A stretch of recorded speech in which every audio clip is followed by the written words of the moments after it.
তার মানে বৃত্তাকারও নাই, উপবৃত্তাকারও নাই, ইলেকট্রন আসলে আছে কোথায়? তুমি এখানেও নাই, তুমি ওখানেও নাই, তুমি আকাশে নাই, তুমি বাতাসে নাই, তুমি মাটিতে নাই, তুমি এয়ার মিডিয়ামে নাই। হে, তুমি কোথায়? তুমি কোথায়? এই কোথায়টাই জানতে হলে আসতে হবে বোরের পরমাণু মডেলে। কথা কি বোঝা গেছে মাই ডিয়ার স্টুডেন্টস? মানুষ অমানুষ প্লাস পশু পাখি উভয়ের মধ্যে আছে সাদৃশ্য এবং বৈসাদৃশ্য। আমরা কি সকল সাদৃশ্য এবং বৈসাদৃশ্য জানি? কার সাথে কি ধরনের মিল আছে, কার সাথে কি ধরনের অমিল আছে?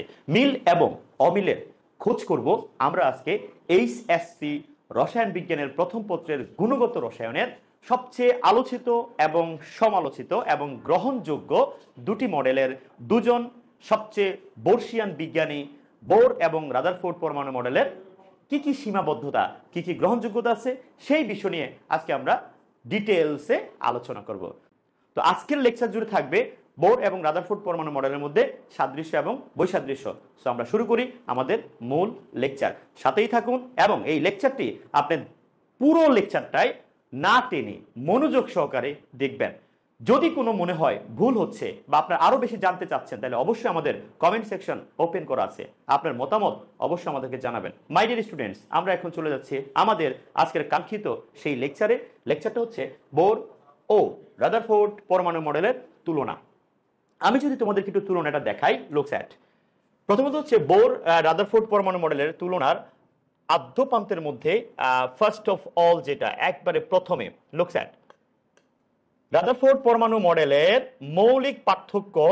বোর পরমাণু মডেল ইলেকট্রনের কৌণিক ভরবেগ কোয়ান্টাইত শক্তির উপর প্রতিষ্ঠিত। লুক অ্যাট রাদারফোর্ড পরমাণু মডেলের মৌলিক পার্থক্য, মানে মৌলিক মানে ফান্ডামেন্টাল কিছু ডিফারেন্স ছিল। ওকে, তো এই ফান্ডামেন্টাল ডিফারেন্স গুলো বোর পরমাণু মডেল ইলেকট্রনের কৌণিক মানে এমভিআর, হ্যাঁ, কৌণিক ভরবেগ এবং কোয়ান্টাইত শক্তির উপর প্রতিষ্ঠিত, মানে কোয়ান্টাম ফিজিক্সের উপর এই মডেলটি প্রতিষ্ঠিত। ওকে, সেকেন্ড হচ্ছে কিন্তু রাদারফোর্ড এই সম্পর্কে কোনো ধারণা দেননি। কি কোন সম্পর্কে?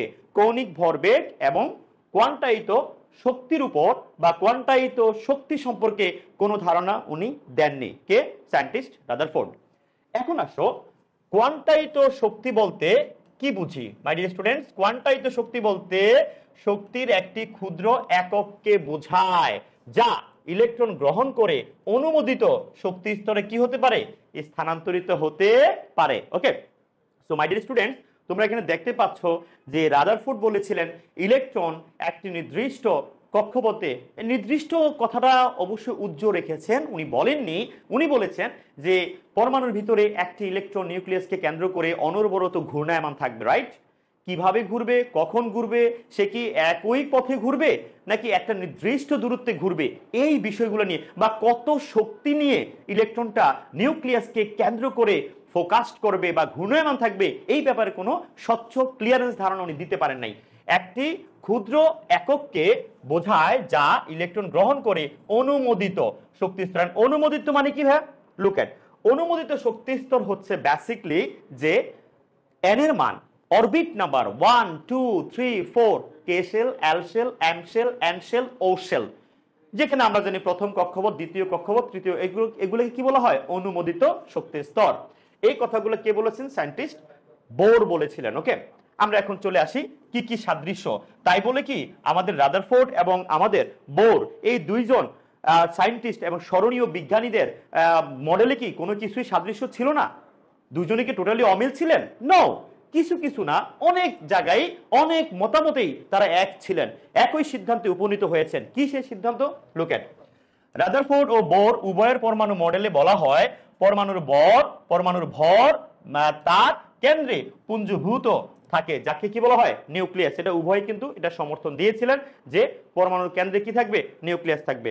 ওকে, তো মাই ডিয়ার স্টুডেন্টস, সাদৃশ্যের মধ্যে আমাদের সবচেয়ে ইন্টারেস্টিং যেটা ছিল যে উভয় বিজ্ঞানী পরমাণুর কেন্দ্রকে নিউক্লিয়াস নামে অভিহিত করেছেন এবং পরমাণুর সকল ভর কেন্দ্রে পুঞ্জীভূত অবস্থায় থাকবে। ওকে, এরপর আসেন উভয় মডেলে বলা হয় ধনাত্মক চার্জযুক্ত প্রোটন ও নিরপেক্ষ নিউট্রনের সমন্বয়ে গঠিত নিউক্লিয়াসের চারদিকে ঋণাত্মক চার্জযুক্ত প্রোটন, হ্যাঁ, ঋণাত্মক চার্জযুক্ত প্রোটন নাকি ইলেকট্রন? অবশ্যই ঋণাত্মক চার্জযুক্ত ইলেকট্রন হবে, ঠিক আছে? ইলেকট্রন উপবৃত্তাকার পথে পরিভ্রমণ করে।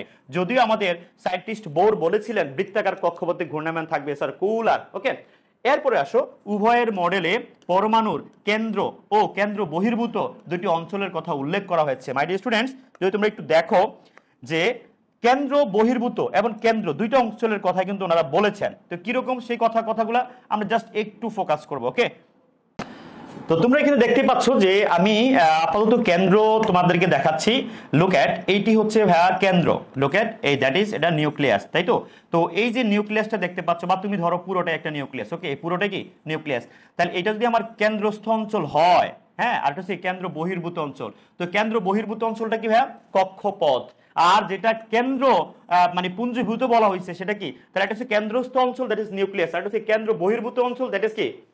কক্ষপথ। এটা উভয়ই কিন্তু এই সমর্থন দিয়েছেন, উভয়ের মডেলে এই কথাগুলা বলা আছে। নেক্সট আসো, উভয় মডেলে ইলেকট্রনের কক্ষপথ সম্পর্কে ধারণা দেওয়া হলেও প্রতিটি কক্ষপথের ক্ষমতা সম্পর্কে ধারণা দেওয়া হয়নি। মানে অর্থাৎ প্রতিটি কক্ষপথে কয়টি ইলেকট্রন থাকবে এই নিয়ে কোনো কনসেপ্ট বা ধারণা আমরা কোনো মডেলেই পাইনি। তবে পরবর্তীতে ইলেকট্রন বিন্যাসের নীতি এবং 1926 সালে এসে শ্রোডিঞ্জার থেকে শুরু করে ডি ব্রগলি এবং হাইজেনবার্গের অনিশ্চয়তার নীতি প্রতিষ্ঠার পরে আমরা জানতে পেরেছি যে কক্ষপথ, উপশক্তি স্তর, অরবিট কিংবা অরবিটালে ম্যাক্সিমাম ইলেকট্রন ধারণ ক্ষমতার সূত্র কিন্তু আমরা সবাই অবগত যে 2n², তাই তো? 2n², এটা হচ্ছে আপনার অরবিটে ইলেকট্রন ধারণ ক্ষমতার সূত্র। ওকে, উভয় মডেলে বলা হয় নিউক্লিয়াস ও ইলেকট্রনের কক্ষপথের মধ্যবর্তী অঞ্চলের বেশিরভাগ অংশ কি থাকবে? ফাঁকা থাকবে। তোমরা হয়তোবা এখানে তোমরা জানো যে পরমাণুর যদি আমি এরকম চিন্তা করি, লুক এট, যদি মনে করো যে স্যার এটা তো আমার নিউক্লিয়াস, তাই তো? আবার এই আরেকটা কক্ষপথ আছে, সো এই দেখেন অধিকাংশ স্থানে কি ফাঁকা আছে, তাই না? মানে কক্ষপথ ব্যতিরেকে, নিউক্লিয়াস ব্যতিরেকে, নিউক্লিয়াস থেকে কক্ষপথের যে দূরত্বটা, ব্যাসার্ধটা, এই জায়গাটা কিন্তু পুরোটাই কি থাকে? ফাঁকা থাকে। এটা উভয় বিজ্ঞানী বলেছেন। ওকে, নেক্সট আসো, উভয় মডেলে বলা হয় সৌরজগতে সূর্যকে যেমন অন্যান্য গ্রহ আবর্তন করে তেমনি ইলেকট্রন নিউক্লিয়াসকে উপবৃত্তাকার পথে কি করবে? আবর্তন করবে। তাহলে সমর্থনগুলা আমরা দেখেছি, উভয় মডেলের যে সাদৃশ্যগুলা, কন্ট্রাস্টগুলা কি কি ছিল, সিমিলারিটিগুলা কি কি ছিল, সেগুলো আমরা এক নজরে দেখে নিলাম। ওকে, নেক্সট আসো, ওনাদের অমিলগুলা কি কি ছিল। সো মাই ডিয়ার স্টুডেন্টস, আমি এখানে 6টা পয়েন্ট বলেছি। তোমাদের অনেক রাইটারের বই আছে, তোমরা চাইলে সেই বইগুলো দেখতে পারো।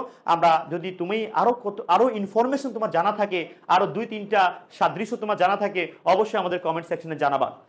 এইবার আসো, বই সাদৃশ্যগুলা কি কি ছিল, বোর এবং রাদারফোর্ড পরমাণু মডেলের বই সাদৃশ্যগুলা কেমন ছিল, কি রকম ছিল। প্রথমত হচ্ছেন বর্ণালী সম্পর্কে কি ধরনের ধারণা রাদারফোর্ড এবং বোর দিয়েছিলেন। পারমাণবিক বর্ণালী সম্পর্কে রাদারফোর্ডের পরমাণু মডেলে কোনো ধারণা দেওয়া হয়নি, কিন্তু বোরের পারমাণবিক বর্ণালী ও এর উৎপত্তি সম্পর্কে সুস্পষ্টভাবে ধারণা দেওয়া হয়েছে। তবে মাই ডিয়ার স্টুডেন্টস, একটা জিনিস মনে রাখবা, রাদারফোর্ডের পরমাণু মডেলে আমরা বর্ণালী সম্পর্কে তেমন কোনো ধারণা পাইনি, কিন্তু বোরের পরমাণু মডেলে আমরা বর্ণালী সম্পর্কে ধারণা পেলেও আপনাকে মাথায় রাখতে হবে, বোর কিন্তু বলেছিলেন ইলেকট্রন যখন একটা কক্ষপথ থেকে, মানে ইলেকট্রন যখন এই যে প্রথম কক্ষপথ থেকে দ্বিতীয় কক্ষপথে যায়, হ্যাঁ, তখন শক্তি শোষণ করে লাফিয়ে যায়, আবার সমপরিমাণ শক্তি বিকিরণ করে আবার পূর্বের অবস্থায় ফিরে আসার সময় আমরা বর্ণালী দেখতে পাই, তাই তো? তো এই কথাগুলো কিন্তু সায়েন্টিস্ট বোর বলেছিলেন। তবে কয়টা রেখা হবে, কতগুলো বর্ণালী হবে, এই নিয়ে কোনো সুস্পষ্ট ধারণা বোর দিতে পারেননি। এটা কিন্তু একটা সীমাবদ্ধতা। ওকে, আচ্ছা, বোর পরমাণু মডেলে কেবল একক ইলেকট্রন বিশিষ্ট হাইড্রোজেন, তবে শুধু হাইড্রোজেন না, হাইড্রোজেন, হিলিয়াম, লিথিয়াম পরমাণুর বর্ণালী ব্যাখ্যা করতে সমর্থ হয় মিস্টার বোর। হাইড্রোজেন পরমাণুর রেখা বর্ণালীর সুষ্ঠু ব্যাখ্যা দেওয়া সম্ভব হয়েছে, বহু ইলেকট্রন বিশিষ্ট পরমাণু সৃষ্ট বর্ণালীর ব্যাখ্যা দিতে পারে না, যেটা আমি একটু আগে বলছি। কারণ এক্ষেত্রে অতিরিক্ত নিউক্লিয়াস ও ইলেকট্রন মধ্যস্থ আকর্ষণ যে বল আছে, মধ্যস্থ কি আছে? মধ্যস্থ আকর্ষণ বল আছে। এটা নিয়ে আমাদের বিস্তারিত লেকচার আমরা সেকেন্ড, যেটা মানে অর্থাৎ থার্ড ক্লাসে অবশ্যই আমরা দিব। দেখো কি বলছে, অতিরিক্ত নিউক্লিয়াস এবং ইলেকট্রন মধ্যস্থ আকর্ষণ বল এবং ইলেকট্রন ইলেকট্রন মধ্যস্থ বিকর্ষণ বল কার্যকর থাকে। কারণ তোমার একটা কক্ষপথে যদি এখানে মনে করো যে স্যার আমি বুঝি নাই, দেখো বাচ্চারা এখানে প্রথম কক্ষপথে 2টা ইলেকট্রন, দ্বিতীয় কক্ষপথে 8টা ইলেকট্রন, তৃতীয় কক্ষপথে তুমি দেখবা কয়টা ইলেকট্রন আছে, তৃতীয় কক্ষপথে আছে টোটাল 18টা ইলেকট্রন। তাহলে এই ইলেকট্রন ইলেকট্রন পরস্পরের মধ্যে বিকর্ষণ করে। আবার পরমাণুতে আমরা জানি যে প্রোটন এবং নিউট্রন থাকে কেন্দ্রে, প্রোটন পজিটিভ চার্জ, নিউট্রন কি নিউট্রাল চার্জ, তাই না, নিরপেক্ষ চার্জ। সো যদি এরকম হয় নিউক্লিয়াস এবং ইলেকট্রনের মধ্যে একটা মধ্যস্থ আকর্ষণ বল কাজ করে, তাই তো, নিউক্লিয়াস আকর্ষণ করে, ইলেকট্রন দূরে থাকার জন্য বিকর্ষণ করে। এটা মাথায় রাখতে হবে যে কক্ষপথের ইলেকট্রন কিন্তু পরস্পরের মধ্যে কি হয়, বিকর্ষণ হয়। তাহলে কার শক্তিটা এখানে বেশি হবে, ইলেকট্রনের নাকি নিউক্লিয়াসের? এই বিষয়টা তোমরা আমাদেরকে অবশ্যই কমেন্ট সেকশনে জানাবা, কারণ আমরা আজকে পড়তেছি কি সাদৃশ্য বৈসাদৃশ্য। So my dear students, hydrogen বর্ণালীর বিভিন্ন রেখার তরঙ্গ সংখ্যা, এটাকে নিউ বলা হয়, এটার নাম কি নিউ, নিম্নোক্ত সমীকরণ হতে পাওয়া যায়। দেখো ভাইয়া, একটা সমীকরণ আছে যে ইলেকট্রন যখন এক কক্ষপথ থেকে আরেক কক্ষপথে যায়, হ্যাঁ, লুক এট, দেখো ইলেকট্রন যখন এক কক্ষপথ থেকে আরেক কক্ষপথে যায় তখন আলটিমেটলি কি হয়, বর্ণালীর সৃষ্টি হয়। আমার সাথে তোমরা একটু মনোযোগ দাও যে জিনিসটা কেমন বা কিভাবে আসে। দেখো ইলেকট্রন যখন তোমার একটা কক্ষপথ থেকে আরেকটা কক্ষপথে মুভ করে, লুক এট, এই যে এক প্রথম কক্ষপথ, এটা কি দ্বিতীয় কক্ষপথ, এটাই আমি তোমাকে যদি বোঝাই, তাহলে ইলেকট্রন এখান থেকে এখানে আসলো, আবার এই যে নিম্ন শক্তিস্তর থেকে যদি উচ্চ শক্তিস্তরে যায়, আবার সমপরিমাণ শক্তি বিকিরণ করে আবার আগের জায়গায় যখন ফিরে আসে, তখন ইলেকট্রন শক্তি শোষণ এবং বিকিরণ দুইটাই কিন্তু হয়। কিন্তু বিকিরণে যদি শক্তির মান বেশি হয় তাহলে যে ফ্রিকোয়েন্সিটা আমরা দেখতে পাবো সেখানে বর্ণালী সৃষ্টি হবে। আর বর্ণালী সৃষ্টি যত ভালো হবে বুঝতে হবে ফ্রিকোয়েন্সি তত বেশি হচ্ছে, ফ্রিকোয়েন্সি যত বেশি হবে বুঝতে হবে ইলেকট্রনের শোষিত শক্তির মানও কি বেশি। অর্থাৎ আমরা জানি কি ই প্রপোর্শনাল কি নিউ, বা ই ইকুয়াল কি, তোমরা এটা সবাই জানো, ই ইকুয়াল হচ্ছে এইচ নিউ। আবার আমরা এটা জানি যে নিউ ইকুয়াল হচ্ছে সি বাই ল্যামডা, তার মানে হচ্ছে ই এর মান হচ্ছে সিএইচ বাই ল্যামডা, এটা আমরা সবাই জানি। কিন্তু তুমি কি এটা জানো, সায়েন্টিস্ট বোর উনি বর্ণালী বের করার জন্য কোনো সূত্র কি দিয়েছিলেন? No, never. কেন জানো, উনি জাস্ট বলছেন যে ইলেকট্রন শক্তি শোষণ বিকিরণের ফলে বর্ণালী সৃষ্টি হবে। কিন্তু তুমি এটা শুনে অবাক হবা যে হাইড্রোজেনের একটি বর্ণালী ব্যাখ্যা করার জন্য সায়েন্টিস্ট হাইড্রোজেনের একটি ইলেকট্রন দ্বারা সৃষ্ট বর্ণালী ব্যাখ্যা করার জন্য অনেকগুলো সিরিজ আছে। তোমরা কি জানো এটা? অবশ্যই তোমরা জানো। আমরা যদি একটু সেই সিরিজটা তোমাদেরকে দেখাই, লুক এট, এইরকম ভাবে একটা ইলেকট্রনের জন্য তারা একটা বর্ণালী সিরিজ তৈরি করেন, যেই সিরিজ ব্যবহার করে আমরা অর্থাৎ রেখা বর্ণালী ব্যবহার করে বিভিন্ন যে মৌল আছে তাদের মানে শনাক্তকরণ করতে পারি। রেখা বর্ণালীর সাহায্যে বিভিন্ন মৌল শনাক্তকরণ কি করা যায়। ওকে, এবার আসো যে আসলে তোমাদেরকে আমি এইখানে look at my dear students, এইখানে যে একটা সূত্র দেখা যাচ্ছে, এই যে সূত্রটা যেটা দিয়ে আমরা বর্ণালী কি করতে পারি, ব্যাখ্যা করতে পারি, আমি জাস্ট এই জিনিসটাই বোঝাচ্ছি কিভাবে সেই মানে মহেন্দ্র খন অর্থাৎ কিভাবে সেই সমীকরণটা আসলো, যে সমীকরণটা দিয়ে আমরা কক্ষপথের শক্তির মান বের করতে পারতেছি। এক কক্ষপথ থেকে আরেক কক্ষপথে কিভাবে ইলেকট্রন জাম্পিং করে এই বিষয়গুলো আমরা জানতে পারতেছি, তাই তো, এবং বর্ণালীর রেখার মান কত আসবে সেই বিষয়গুলো আমরা জানতে পারবো। সমীকরণটা কি, আসো আমরা একটু সমীকরণটা দেখি। ওকে, দেখো সমীকরণটা কি, সমীকরণটা দেখো, ইলেকট্রন যদি এখান থেকে মনে করো এটা লাস্ট কক্ষপথ, এখন ধারণা করছে ইলেকট্রনগুলো শক্তি বিকিরণ করে যদি 1 নম্বরে চলে আসে, এই দেখো সব কক্ষপথ থেকে 1 নম্বর আসে, সব কক্ষপথ থেকে 1 নম্বর আসে, তাহলে এখানে একটা সিরিজ হবে, নাম তার লাইমেন সিরিজ, লাইমেন সিরিজ। আবার আরেক বিজ্ঞানী বলছে যে ইলেকট্রন শক্তি শোষণ করে বিকিরণ করে এই যে 2 নম্বর কক্ষপথে আসবে, এখানে সৃষ্টি হবে দৃশ্যমান বর্ণালী। আমি এখানে থেমে যাব, এরপরে আছে আরো অনেক বিজ্ঞানীর সিরিজ আছে। প্রথমটা কি লাইমেন সিরিজ, এরপরটা কি বামার সিরিজ, এরপরটা কি প্যাসচান, ব্রাকেট, ফোন্ট এন্ড হামফ্রিজ সিরিজ। 6টি সিরিজ আছে মাই ডিয়ার স্টুডেন্ট, কয়টা? 6টা সিরিজ আছে। এই 6টা সিরিজকে একত্রিত করার আগে আমরা বামার সিরিজে একটু ঢুকতে চাই। এই যে বামার সিরিজ হলো 2 নম্বরে, সেখানে তিনি একটা মানে সৃষ্ট বর্ণালী রেখা যে দৃশ্যমান হয় সেখানে তিনি একটা সমীকরণ আবিষ্কার করেন, সেই সমীকরণের নাম হচ্ছে বামার সমীকরণ। তো বামার সমীকরণটা কি মাই ডিয়ার স্টুডেন্টস? এটা হচ্ছে হাইড্রোজেনের একটা ইলেকট্রন দ্বারা সৃষ্ট বর্ণালীর সিরিজ থেকে আমরা তরঙ্গ দৈর্ঘ্য, অর্থাৎ আপনি কি ধরনের রেখা দেখতে পাচ্ছেন, ওই রেখা তরঙ্গ দৈর্ঘ্য কেমন, এই বিষয়টা তুলে ধরার জন্য তিনি একটা সূত্র আবিষ্কার করেন। সূত্র হচ্ছে বামার সমীকরণ। এটা হচ্ছে ভাইয়া 1 বাই ল্যামডা ইকুয়াল হচ্ছে RH 1 by n1 square, n1 square minus কি 1 by n2 square into z। হ্যাঁ, এটা হলো ওনার সমীকরণ। বুঝছো মাই ডিয়ার স্টুডেন্টস? এটা কার সমীকরণ? এটা হচ্ছে সায়েন্টিস্ট বামারের সমীকরণ। আমি তোমাদেরকে আবার একটু স্পষ্ট করে এখানে লেখার ট্রাই করি, জাস্ট তোমরা একটু দেখো। এই সমীকরণটা কিন্তু অনেক বেশি ইম্পর্টেন্ট। ল্যামডা ইকুয়াল, আমি যদি 1 বাই ল্যামডা বলি তাও ভুল হবে না। ল্যামডা ইকুয়াল হচ্ছে নিউ বার। ল্যামডা ইকুয়াল কি? নিউ বার। এটা কি ভাইয়া? এটা হচ্ছে তোমার কম্পাঙ্ক সংখ্যা। হ্যাঁ, মানে আমি যদি বলি তরঙ্গ সংখ্যা, নিউ বার কি? তরঙ্গ সংখ্যা। হ্যাঁ, নিউ বার। তাহলে তরঙ্গ সংখ্যা কার ব্যস্তানুপাতিক? তরঙ্গ দৈর্ঘ্যের ব্যস্তানুপাতিক। এটা সমান লেখা যায় RH ইকুয়াল হচ্ছে 1 বাই n1 স্কয়ার মাইনাস হচ্ছে 1 by n2 square into z। So my dear students, Z কি? জেড হচ্ছে পারমাণবিক সংখ্যা। তুমি শুধু অন্যান্য মৌলের ক্ষেত্রে জেড ইউজ করা যাবে, বাট যদি তুমি শুধু হাইড্রোজেনের ক্ষেত্রে ব্যবহার করো তাহলে জেড কোনো প্রয়োজন নাই। আমাদের ইন্টারমিডিয়েটে সকল মানে বর্ণালীর ব্যাখ্যা হাইড্রোজেন দিয়ে আসে, তাই এখানে আমরা এই সমীকরণটা মানে জেড ইউজ না করলেও চলবে। তো তোমার এখানে এই ল্যামডার মান দিয়ে, ল্যামডার মান ধরো 380 আসলো, ল্যামডার মান ধরো 780 আসলো, এই রেঞ্জের মধ্যে থাকলে এরা হবে কি? বেনিয়া সহকলা, মানে দৃশ্যমান। তোমার একটি ইলেকট্রন মানে নিম্ন শক্তিস্তর থেকে উচ্চ শক্তি স্তরে গেল, সমপরিমাণ শক্তি বিকিরণ করে আবার নিচে চলে আসলো, তাহলে যে বর্ণালী সৃষ্টি হবে সেই বর্ণালীর বর্ণ কেমন হবে, দেখতে কেমন হবে, এটা কি ভিজিবল নাকি ইউভি নাকি আইআর, এই জিনিসগুলো, এই তথ্যগুলো আমাদের সামনে সঠিকভাবে তুলে ধরেন পরবর্তী বিজ্ঞানীরা। কিন্তু বর্ণালী সম্পর্কে মেইনলি বলে গেছেন কি? সায়েন্টিস্ট বোর, যেটা রাদারফোর্ড বলেন নাই। আমি এই জিনিসটা আপনাদেরকে বোঝানোর ট্রাই করছি মাই ডিয়ার স্টুডেন্টস। এই যে দেখো স্যার, যদি আমার ব্যাপারটা এরকম হয় যে বিজ্ঞানীরা বলছেন কি হাইড্রোজেনের রেখা বর্ণালীর চিত্র, আমি এবার বুঝাই ইলেকট্রন উচ্চ শক্তিস্তর যদি n2 তে আসে, n2 তে আসে কয় নাম্বার থেকে আসবে?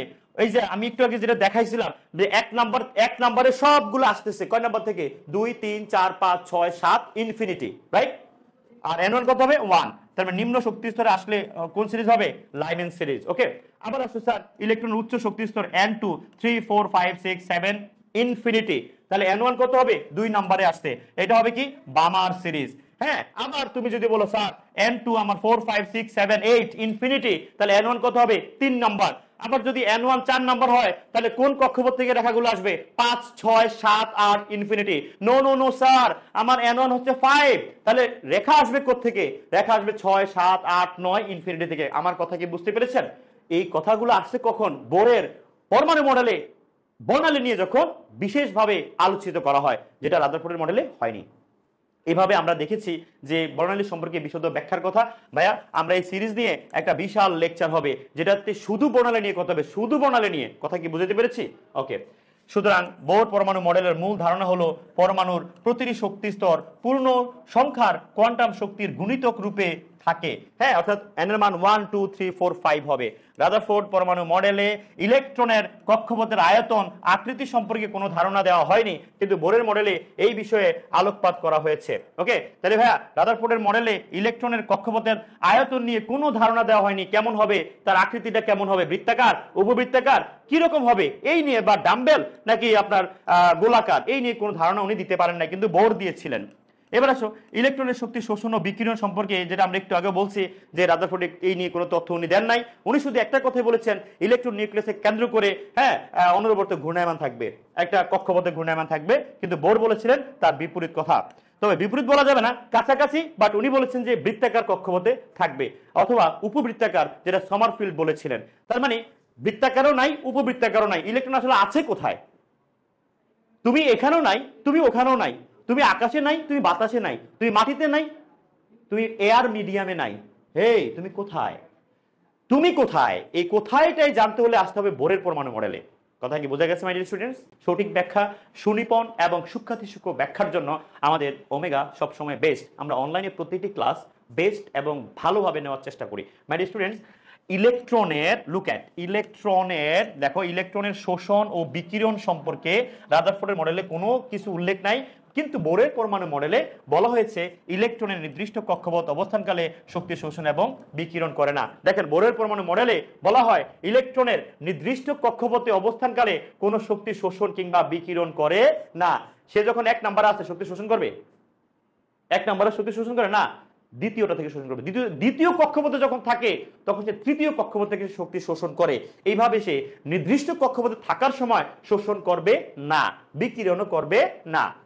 এবার আসো, রাদারফোর্ড এর মডেল আলফা কণার বিক্ষেপণ পরীক্ষা ও ম্যাক্সওয়েলের তড়িৎ চুম্বকীয় থিওরির উপর ভিত্তি করে প্রতিষ্ঠিত। কিন্তু বোর কি বলছেন? বোর বলছে no no no no no. সে কি করছে? প্লাঙ্কের কোয়ান্টাম থিওরি, ফিজিক্সে কোয়ান্টাম মেথড, কোয়ান্টাম ফিজিক্স বা থিওরি এবং রাদারফোর্ডের মডেল দুইটাকে বেস করে, ভিত্তি করে, ফোকাস করে তৈরি করেছেন বোরের পরমাণু মডেল। মাই স্টুডেন্টস, নেক্সট দেখো লাস্ট আমাদের সাদৃশ্য বৈসাদৃশ্যগুলো কি কি। দেখো বোর মানে পরমাণুর স্থায়িত্ব বিবেচনা রাদারফোর্ডের পরমাণু মডেলে প্রশ্নবিদ্ধ, কিন্তু বোরের পরমাণু মডেল অনুসারে পরমাণুর স্থায়িত্ব এবং স্থিতিশীল। যেমন যেমন ধরো এই যে নিউক্লিয়াস, এটা ফিক্সড এবং নিউক্লিয়াসকে কেন্দ্র করে ইলেকট্রন থাকবে, এবং তুমি এটাও জানো যে নিউক্লিয়াস এবং প্রথম কক্ষপথের মধ্যে যে দূরত্বটা আছে বোর ব্যাসার্ধ, এটা কিন্তু ফিক্সড, তার মানে এটা কি স্থিতিশীল। এই যে ব্যাসার্ধ, বোর ব্যাসার্ধ কত? 0.5292 angstrom, that is fixed, that is fixed, that is fixed, okay, fixed. Electron নিউক্লিয়াসের চারদিকে চক্রাকারে পরিভ্রমণকালে শক্তি শোষণ বা বিকিরণ করে কিনা এই বিষয়ে রাদারফোর্ডের পরমাণু মডেলে উল্লেখ নেই, কিন্তু বোরের পরমাণু মডেল ইলেকট্রন ঋণাত্মক চার্জযুক্ত কণা হওয়া সত্ত্বেও বিভিন্ন কক্ষপথে পরিভ্রমণকালে কোন শক্তি বিকিরণ করে কিনা তা আলোচিত হয়েছে। অর্থাৎ ইলেকট্রন যখন ভাইয়া এই দেখো প্রথম কক্ষপথে থাকে তখন শক্তি শোষণ করে লাফিয়ে এখানে আসে, আবার সমপরিমাণ শক্তি বিকিরণ করে লাফিয়ে আগের জায়গায় চলে আসে। এই কথাগুলো কিন্তু বোর বলেছেন, আমি অনেকবার বলছি আজকের লেকচারে। রাদারফোর্ডের মডেলের সাহায্যে পরমাণুর বর্ণালী ব্যাখ্যা করা যায় না, কিন্তু বোরের পরমাণু মডেলে বর্ণালী কি করা যায়? ব্যাখ্যা করা যায়। সো মাই ডিয়ার স্টুডেন্টস, এই যে তথ্যগুলো তোমরা জেনে গেলা এবং তোমাদের ইন্টারমিডিয়েটের এত সুন্দর মানে ফলাফল, এত সুন্দর ব্যাখ্যা, আমার মধ্যে তোমাদের জন্য ডাবল সার্ভিস হতে পারে omega. So my dear students, এই ছিল আমাদের আজকে বোর পরমাণু মডেলের এবং রাদারফোর্ড পরমাণু মডেলের মধ্যে সাদৃশ্য এবং বৈসাদৃশ্যের মধ্যে কথোপকথন। আশা করি আমাদের নেক্সট ক্লাস গুণগত রসায়নের লেকচার সিরিজের অর্থাৎ প্লে লিস্টের 7ম নম্বর ক্লাস অনুষ্ঠিত হবে, এবং সেই ক্লাসে থাকবে কিভাবে সায়েন্টিস্ট বোর কক্ষপথে ঘূর্ণায়মান ইলেকট্রনের শক্তির মান নির্ণয় করেছিলেন, কিভাবে বোর ব্যাসার্ধের সমীকরণ আসলো, এবং কিভাবে কক্ষপথে ঘূর্ণায়মান ইলেকট্রনের বেগ মানে ভি এর মান, ই এর মান, আর এর মান নির্ণয় করা সম্ভব। মাই ডিয়ার স্টুডেন্টস, সেই পর্যন্ত সাথেই থাকবেন ওমেগার। সো আজকে আমরা বিদায় নিচ্ছি। ভালো থাকবেন, ভালো রাখবেন, ওমেগার পাশেই থাকবেন। আসসালামু আলাইকুম।